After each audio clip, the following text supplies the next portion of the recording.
লিখেছেন এটা। আমাদের নবীর নাম মুহাম্মদ। এই মুহাম্মদ শব্দ লিখতে 4টা অক্ষর আছে। কয়টা?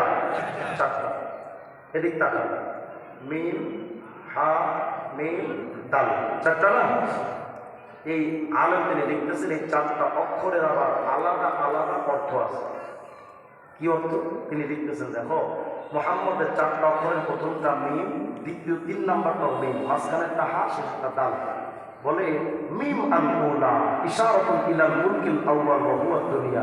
মুহাম্মাদের প্রথম মিম মানে মুলকে আউয়াল, অর্থ হলো দুনিয়া।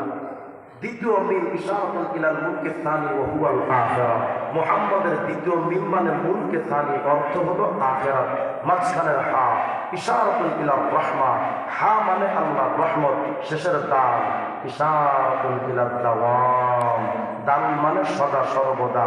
মুহাম্মদের প্রথম মিম মানে দুনিয়া, দ্বিতীয় মিম মানে আখিরাত, হা মানে রহমত, দাল মানে সদা সর্বদা।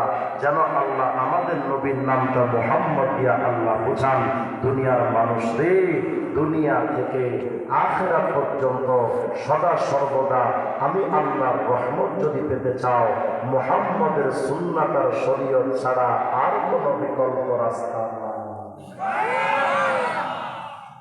তাহলে বলেন তো, নবীজির সুন্নাত আর শরীয়ত মানা দরকার আছে না নাই?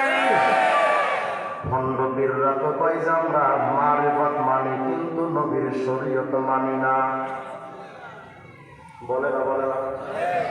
আপনাদেরকে নাই বলা?